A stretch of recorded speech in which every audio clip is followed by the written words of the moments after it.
Tanya, thank you so much for joining me today. Yeah, thank you for having me. Happy to be Yeah, here. absolutely. Well, we want to first of all get to know you a little bit, and then we want to dive into the Alberta Prosperity Project. Now, Tanya, you live out in the foothills, and you are a farmer. Yeah, that's right. I live east of Okotoks. We've farmed out there since 1909, so that's kind of in our How blood. old are you? Well, I haven't personally, but Oh, okay, okay. well, yeah, our It's like, family has been wow, there you look great for time for. Yeah. for 1909. Yeah, for sure. And how's, because you started talking farming, you started it. How's the harvest going? Actually, harvest is going really well right now. Our area has had more rain than we've had in quite some time, so our crops look really good. All that rain actually delayed our crops ripening, though, too, because it was not a very sunny, hot summer, right? It was pretty cool No. and rainy, drizzly days. Yes. And now they're ripe and they're ready to go. So we've started combining, and that's just a race against Mother Nature to make sure we don't get snow, knock on wood, or Right. frost, anything like that. But yeah, they're Yeah. looking. That's awesome. Now, how many inches? I'm sure you probably have an idea. How many inches do you suspect that we've had this year during the growing season? Well, I haven't checked the official like Weather Canada to see what it is, but on our gauge, it said that we've had about 17 inches, Seven. which is probably like double what we get a lot of years. Yeah, I know. It was crazy. And actually it's still like when it warms up outside, we haven't had a good rain in a while. When it warms up outside, it actually gets a little humid out there right now. It does, especially in the Yeah, evenings. We're combining peas right now, and the peas seem to really like lock in that humidity. So as soon as the right. sun goes down, you can just feel it gets like cold and damp, and your combine starts growling, and nothing will go through. And that's when it's Yeah. time to. Yeah, no, for sure. Well, you certainly have a history of some pretty phenomenal things. You did get your education degree and you taught for a few years and you even taught right here in Okotoks. Yeah, I actually have a biology degree and an ed degree. Both got those from University of Lethbridge, and I took my last practicum at the Foothills Composite High School in Okotoks under a great mentor, Jason Dick. Okay. Okay. And then I started teaching there was my first little post, and my first full-time post was at Okotoks Junior High. And I've also taught at Blackie School, which is our local small town school that I absolutely love. Right, for sure. Yeah. And now you were a UCP nomination for Livingstone McLeod at one time, right? Yeah, during the last nomination race, actually, I Right. threw my name in the ring, and yeah, that was my first experience into politics, and it was a little bit eye-opening being Was a it? nice farm girl going in with just the best intentions and honesty and integrity. But yeah, it was great to have the race and hear what everybody has to offer and just experience what politics is like, and where we could maybe do better in the future and where things work Right, well. right. Would you want to get into politics again and try to run another at some point? I don't have any intention necessarily Okay. of doing that, but So that I'm was very enough. involved in politics. So Yes. no, you Yes, you never know. are. Right now, I'm focused on Alberta and hopefully making Alberta as free and prosperous as we can possibly be. Right. Yeah, and that's why we reached out to you. We certainly want to talk to you about the Alberta Prosperity Project. It's another organization that has popped up, and you guys have been around since what is it, 2001? You guys got rolling? No, I think it was 2021, I believe. Oh, sorry. 2020. Yes, yes. Sorry, I'm must be a little dyslexic this morning. I was thinking that, but I 2021. Okay. So, what was the catalyst to have a group of people decide that they wanted to form this organization? What was the thing that kind of led everybody to this point? Well, I think that there's a large group of people that understand the history of Alberta and how our place within Confederation has been set up to fuel and fund the East. And that happens in lots of different ways, and the deck is really stacked against us.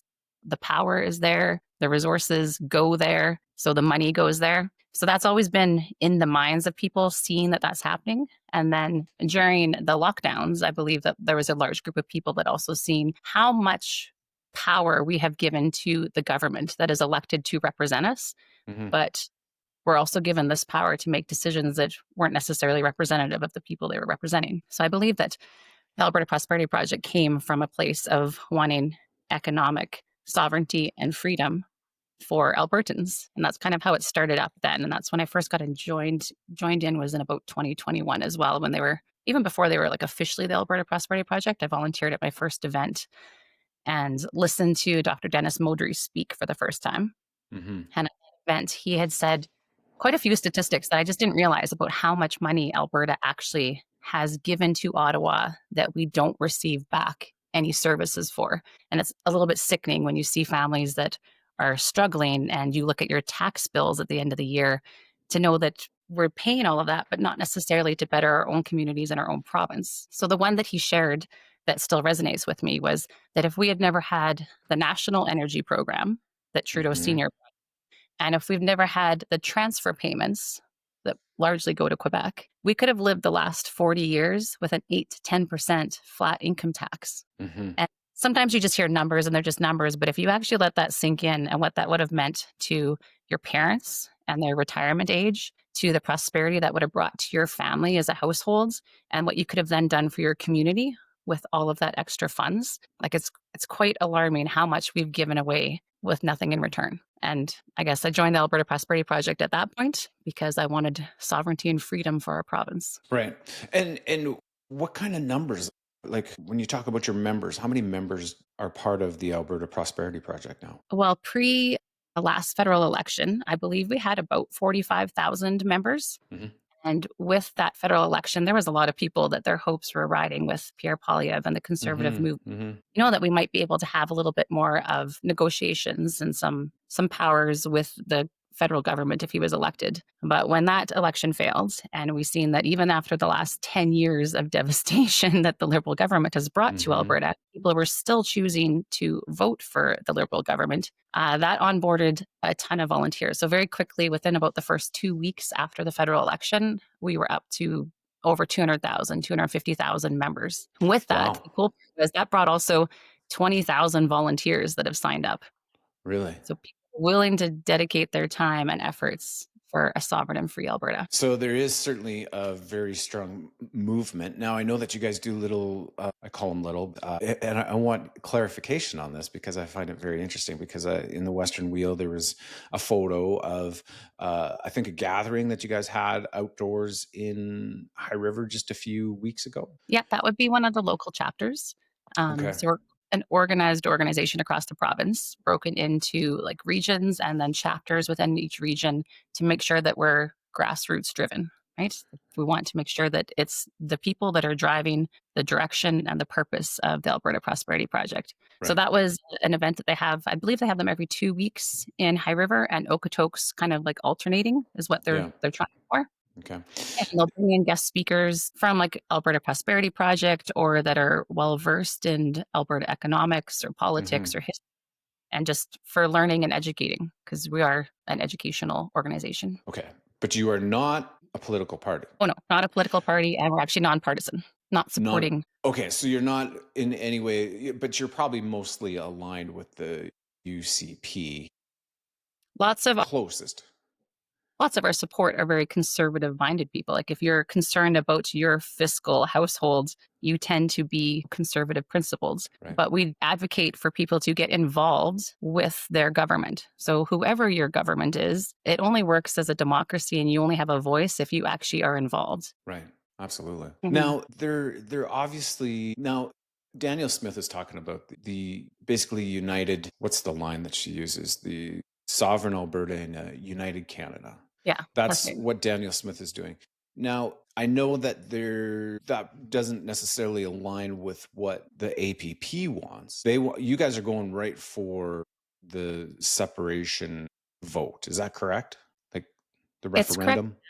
But when we first started, and I was very involved in helping create, like, rebrand our website and making sure all the educational content was there, and I was adamant that we always included the tagline that Alberta Prosperity Project was for a sovereign Alberta within or without Canada. And the within always came first because the steps at that time to achieve Okay. sovereignty within or without Canada were very similar. Like you need your provincial police force, you need your tax collection, you need EI, like all of these components, no matter which direction you're going to go at the end. But with the federal election, knowing that we actually have no say in Confederation, we have no leverage, that changed everything. So now the best way that we see forward is to have a sovereign Alberta without Canada. And really, it's bringing that referendum question to Albertans. And when they decide that, Canada may very well say, heck no, we don't want to lose you. Of course, they don't want to lose us. We're a large part of funding this entire Canadian Hmm. economy. Hmm.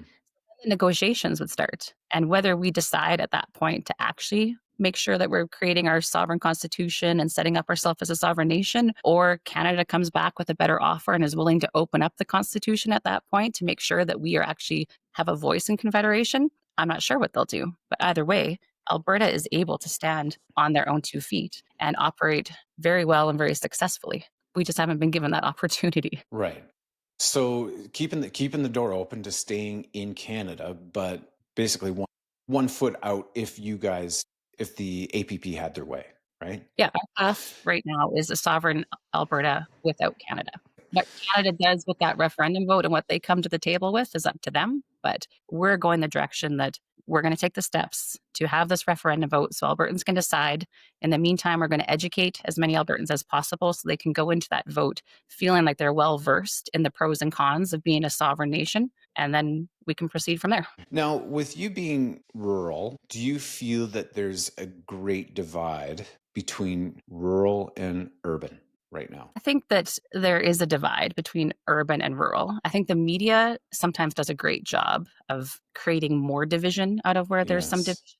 But I think it's also just the basics of how we live our life. So because I'm immersed in the farming community, I've grown up, living away from the big centers, away from where government decisions are made, away from all of that. Just kind of we've got our heads down, working out in the country, removed from a little bit of that. That kind of keeps like our libertarian spirits going. Yes. That's a little bit of a difference too, because we are a little bit removed from it. But then, I don't know, also when I think about it, like we've adopted these core principles with APP of faith, family, and freedom. And really, is Hmm. there any Albertans that don't value the ability of faith, family, and freedom and making Hmm. sure that that's honored and respected by their government? Hmm. That's something that actually unites us. So whether you're from urban or rural, or you're typically an NDP or a conservative supporter, there's a unifying principle that we all want to better our faith, family, and freedom and honor that. Hmm. No, absolutely. Do you think though, like when you say the word faith, that some people's backs might get up against the wall just because they don't know what angle you're coming from in the side of faith? I think that's why it's not like specifically defined in that tagline either. Do you not want the ability and the right to exercise the faith of your choice, to have faith in Alberta, to have faith in your family, to have faith in a higher power, whatever higher power that Yeah. is you believe, or to have faith that you are a sovereign being and can get this done on your own? It can be any grouping of that. Yeah, absolutely. Now, with your guys' potential timelines, I don't know if you have timelines as to, to kick off the referendum vote to the possibility of Canada separating. How long do you think that process could take? That is a good question because we've already had some wrenches thrown in our plans, and I'm sure there will be more to come. I don't think that there's a lot of people that in the rest of Canada that maybe want Alberta to separate and leave, rightfully Right, so. right. No, we're very important to the country. So originally, we posed the referendum question by a private citizen, Mitch Sylvester, who's also the CEO of Alberta Prosperity Project. Mhm. And that was to just be decided by Elections Alberta whether that question could go ahead or not. There was another question that was posed by Thomas Lusazik and his crew, and that one was accepted, but it's a little bit on a different platform than ours. Ours is actually one that would open up the Constitution and trigger a referendum on whether Alberta stays in Canada or not. So there's a little bit of a loophole, I guess, in Bill 54, which was the Citizens Initiative Act that our Mhm. UCP government put forward. The benefits of that was that it's shrunk our petition signatures that we needed to get our referendum question to a referendum down to 177,000 signatures. And we've already got far more people signed up that intend to vote yes and right on that petition right now. So that part will be good. And then they also extended the deadline of gathering the petition signatures from 90 Mhm. days to 120. So those things all helped. But there also was the ability for the Elections Alberta to forward our question to the Court of King's Bench to determine if it's constitutionally sound, if it's going to infringe on anyone's constitutional rights. Well, our question is pretty straightforward. And I don't see how that could possibly infringe on someone's constitutional rights by allowing them the ability to vote on a referendum of whether Alberta should become a sovereign nation or not. But Hmm. that's where it's right now. So in November 17th to 19th, I believe, we go back to court to hear from some of the interveners that have things to say about our question. And the court has said that they will give us a decision sometime in December. I fully expect that question will be accepted because I can't see reasons why it would not be. And this is just a little bit of a lengthening of the process. And then we would have just over like just 120 days then to collect our petitions, Hmm. signatures to ratify that question. And then the government could call a referendum on it. So I don't know, we're guessing maybe mid 2020, mid 2026, but really we just have Right. to kind of roll with it a little bit too. For sure. And sorry again, how many signatures do you need in order to kickstart a referendum? 177,000. 177,000. And those numbers are, you're way past that. Yeah, well, we haven't collected the signatures yet because you actually have to collect them in wet ink during that petition period. But Okay. we've pre-registered people that want to sign that when it comes out. They're ready to go. Okay, for sure. No, and certainly in these times, there's all these other pop-up organizations as well that kind of pop up. Now we got the Forever Canada movement, where I took the dog out to the dog park the other day, and they were there collecting signatures, and there was people signing, and I don't know what they're petitioning already when there really doesn't seem like anything valid to petition quite yet, but they're petitioning something, and that's just to stay in Canada. I haven't dove into what they're thinking, but I kind of get the sense maybe they're okay with the way we are in Confederation right now. Well, I think And it's basically a vote for maintaining the status and eliminating the ability to vote on a referendum on Alberta's sovereignty in the future, which to me is extremely undemocratic. Why would you want to take away someone's democratic rights? Like, I want more democracy, not less. Like, we already have right, very little democracy here. I'd right. want more for our people than that. And I think we just need to focus on that educational component of this is what the numbers are. This is how the process would work. This is what a sovereign Alberta can look like. Once you have all the information, why don't we allow Albertans to vote on where they want their place to be? Yeah, for sure. There's also been like some, I don't know, maybe some angry, frustrated people that will phone ahead to some of our events and try to get the halls to cancel our events or Mm, just kind of doing scrupulous activities like that. It's like I don't feel like that brings a lot of credibility or merit to your side of things when you're acting maliciously or with that kind of intent. for We're an sure. educational organization that just wants to educate. Hmm. So let us speak, let people listen, let people ask their questions, let's discuss, let's have some civil discourse, and then Albertans get to decide. That's key to me is Albertans should have this ability to make this decision. Yeah, it seems like I don't understand why there needs to be any kind of delays. Like if we're going to go to a referendum, let's get it over with. Let's do it. Let's have the debates. Let's have each side kind of form their cases, and let's get it moving, as opposed to this long drawn out process where it's just going to be hanging over our heads. Now, I feel um, that we could get played as Albertans again. Feel like I'll be honest with you. Well, I guess I think I had to have hope when Carney came in, because I was hoping that he would do what was fair, what was right, and to get the ball rolling here in Canada. That's what he promised. And it just seems like more of the same.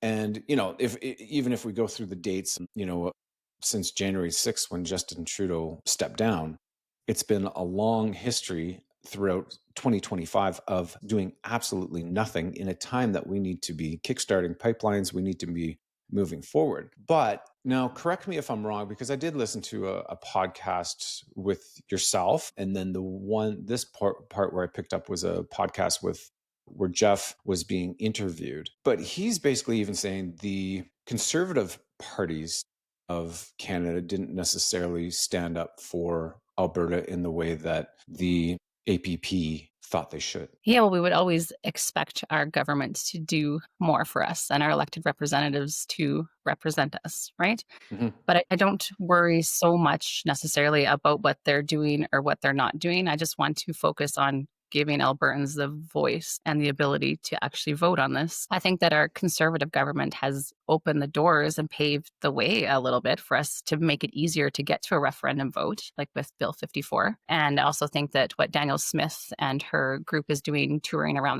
the province, getting feedback from Albertans, it's good, but I also believe that that's driven largely by our efforts and some of the negotiating power of our provincial government with the federal government. And they're almost like the federal government's being put on notice, not necessarily just by our provincial government, but because of the work that people pushing for sovereignty are doing. I think the federal government is getting a little bit nervous. They seem more nervous right after the election, but Carney doesn't seem nervous about Alberta anymore. From what I'm getting inside the news, Well, in the momentum that we have, I feel that he is getting back into the status quo and just I personally don't feel Carney's nervous about what Alberta's planning on doing right now. I'm sure he realizes that the only way that Alberta can make him nervous is if we hold a referendum vote and we vote in favor of Alberta being sovereign. And the steps to get to that are pretty big, Right. but I fully believe we're going to achieve that and have that vote. I'm sure he's got something in the works of how he can mess with that. There will be announcements. There's going to be announcements that all of a sudden, yeah, you know what we're going to do? We've got this pipeline that we're going to put this in and we're going to do this. And here's the promises. And I think it potentially will really skew the vote, but it really won't change anything in the long run, in my opinion. Because it does not change that the power is concentrated in the East, and Alberta really has no power within our House of Commons, within our Senate, within the Supreme Court. We have no avenues to be represented. Sorry, I Don't got to want to think be, of. but this is a great path forward. This is an option to put Okay. some pressure on them and actually achieve something amazing. Okay, so you talk about pressure. You look at what Quebec did years ago, and they basically have been in control of the federal government, A, because of population, and B, because they were threatening on leaving. And then the government basically cowered to whatever they wanted, whatever they needed, and here's billions of dollars every year. Could this be seen as a little bit of a political play on behalf of Alberta as well as to, okay, here are our demands. This is what we need. If you don't give it to us, we're leaving. I think we still have to have the referendum vote and vote in favor of sovereignty for us to actually have that kind of leverage. Because right Any now the kind of government, teeth. they Okay. can say no to everything, right? They did change, they opened up the Constitution, changed our legislation so that we have the Clarity Act now, and that came after the Quebec's two attempts to separate. Mm-hmm. So there's a legal process in our country for how a province can separate from a nation, which is kind of rare actually on this planet. There's not many countries that have. So that is the legal process that we've been following. When we vote yes on this referendum, it triggers the Clarity Act. All parties are brought to the table, negotiations take place, and there's a constitutional conference to decide what Alberta is going to look like going forwards. And that time is when Canada could jump in and say, please don't leave, please don't leave. But Albertans might have decided already by that point, you know what? But they're gone. Just fine. There's been sovereign nations formed hundreds of times in history. Yes, it's scary. Yes, it's overwhelming. There's an immense amount of steps, but surely with the knowledge of the world at our fingertips and the ingenuity and education and drive of Albertans, we can completely get this done. Other countries have done it. Absolutely. Well, so if we kickstart a referendum, then we start into the negotiation.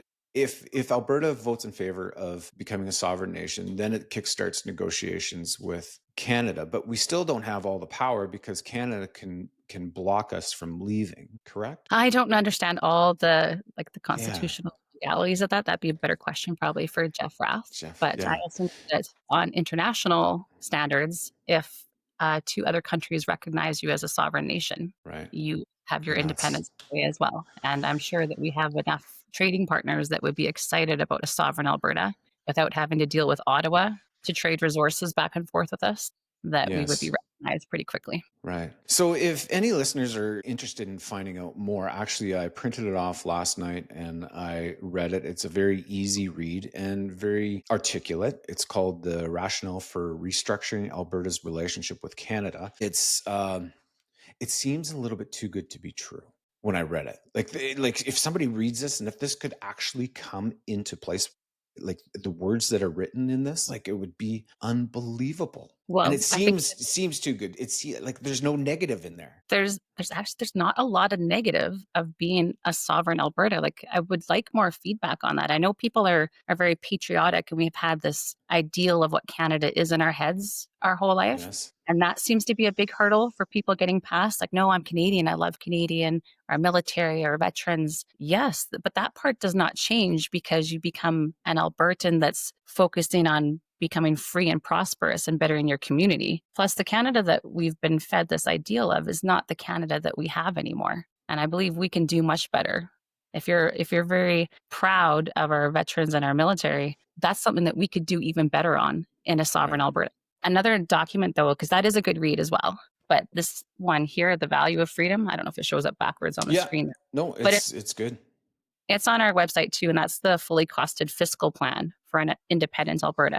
And I do Mhm. believe that a lot of the people in Alberta that are undecided on this issue and just or don't want to make a decision yet, it's because it comes down to the finances. We are in a financial crunch. We're actually in a recession now. People are strained, their budgets are strained, so they want to see how the dollars are going to change and how it's actually going to prosper them as a family and a community. So in this document, it goes through everything that it costs to run Alberta right now and what a sovereign Alberta would look like.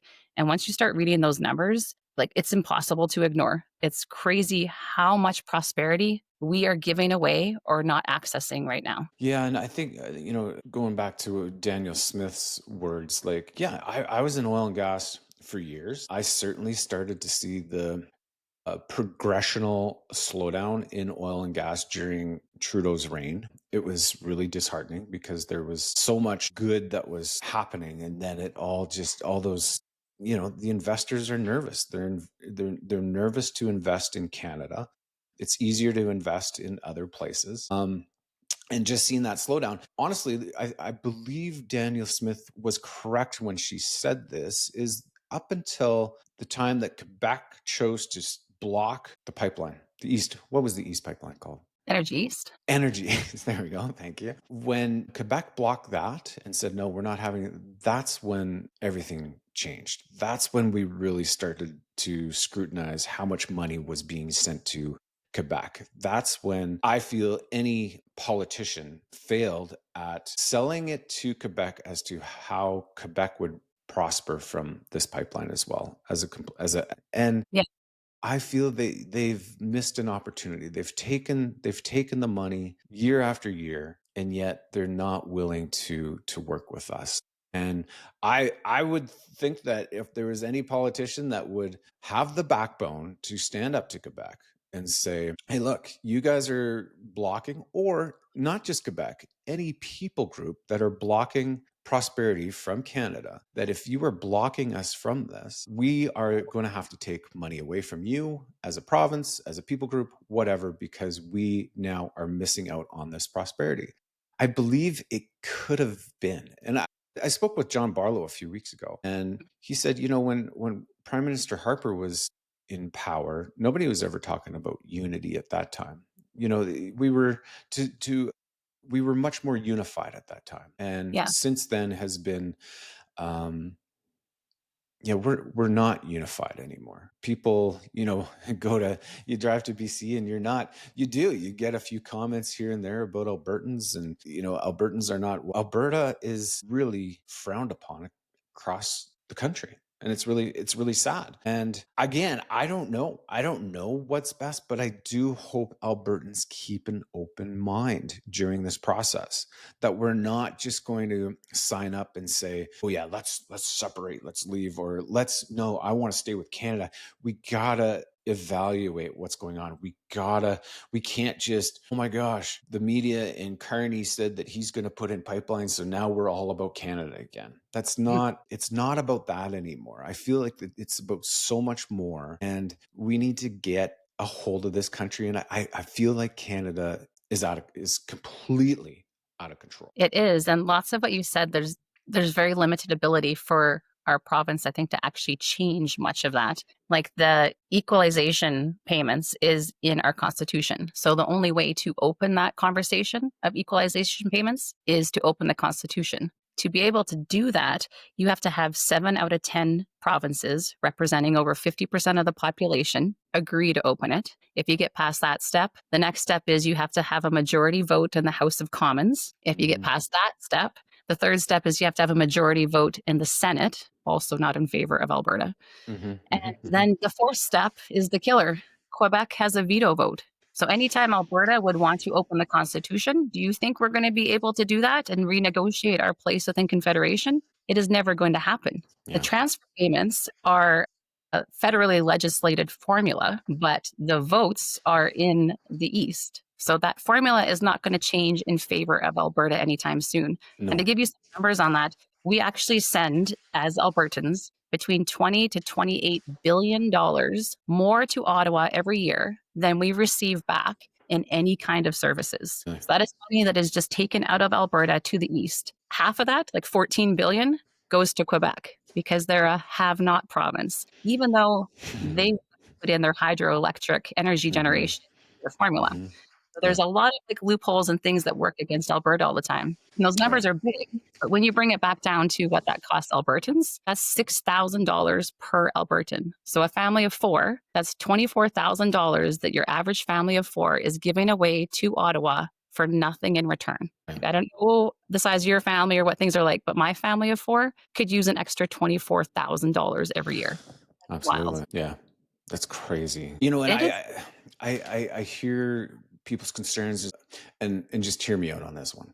Yeah. You know, there's coming a day. People are arguing that there's coming a day that oil and gas isn't going to be in demand like it is today. You know, what's Alberta going to do then? And you know, you guys had it in your the rationale for restructuring Alberta's relationship with Canada. I'm gonna read it because it's very fascinating. It says, consider Switzerland, which lacks Alberta's massive resource and agricultural wealth, yet its per capita GNP is US 80,000 or 60% more than Alberta's per capita GDP of, and this is US dollars, 52K. It's crazy. So you think of you know, basically, let's call Switzerland potentially a have-not country, but they're doing better than we are. Same as Mitch Sylvester puts in his slideshow when he does his speeches at town halls about Norway. Norway is sitting on almost a $2 trillion US oil fund. We've produced twice as much oil as them consistently for the last few decades. So where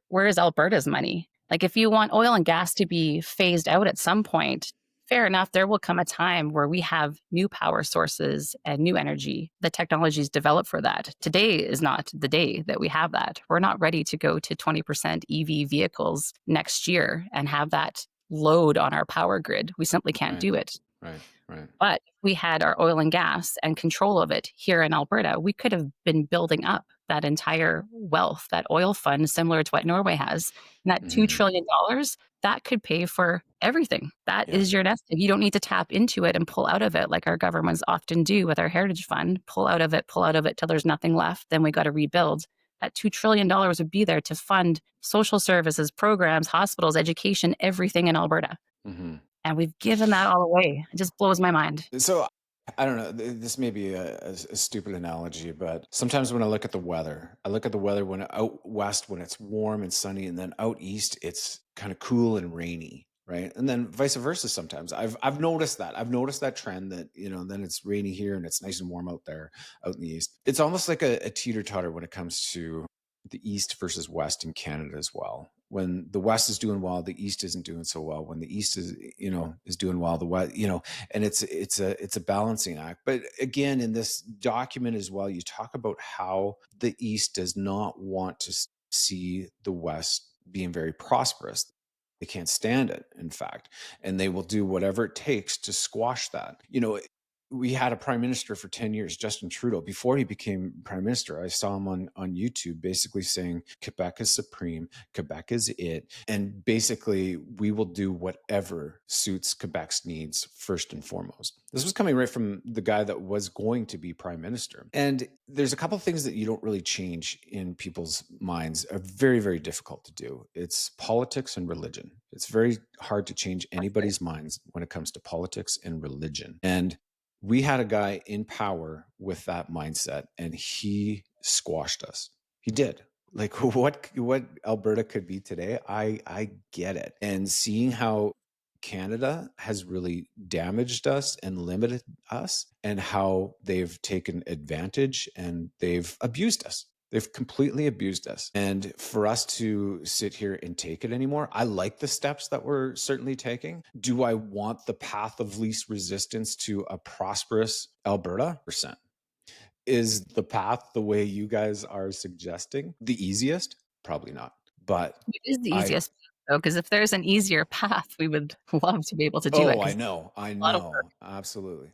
So I guess I know you need to jump on the combine here, and that's awesome. I respect that so much. Yeah, we could talk farming again, but I have one last question for you. If Alberta separates and no other province, I'm going to say BC because they're the ones that have tidewater, no other province goes along with us, and we no longer have any path to tidewater, are we not basically deal with the states that we are basically at their beck and call? We're at their mercy because I'm they. actually Tanner Naday, who speaks on lots of our town halls, has been speaking specifically on just this one issue, and he's an economist. Mhm. So 80% of our trade, no, actually 90%, sorry, was the latest number. He said 90% of our trade, our exports from Alberta, is with the United States. They go south. Right now, as a not sovereign nation within Canada, what control do we have over our resources? Can we build a pipeline? Can we make a trade deal with China, Japan, Germany for Alberta's resources? Nope. No. Can't do that. What is the tools that we have to actually move our resources and export them? Albertans have no tools. We have no negotiation power. We have no leverage because Ottawa controls all of that. They make the free trade deals. They get to do all of that. But if we were a sovereign nation within Alberta, all of a sudden we would have these tools coming into our toolbox to be able to leverage and negotiate these trade agreements. We're landlocked within Canada right now, and Mhm. we will be landlocked without Canada, right? We're surrounded by land. That's the way it is. International agreements with the UN allow sovereign nations that don't have access to tidewater, to be able to have access without tariffs being imposed on them. So you can go back and forth to the coast without tariffs being imposed. Also, we have an abundance of highways, of railways, of airspace, all kinds of things in Alberta that if the rest of Canada was not willing to negotiate with us, we could say, hey, fair enough.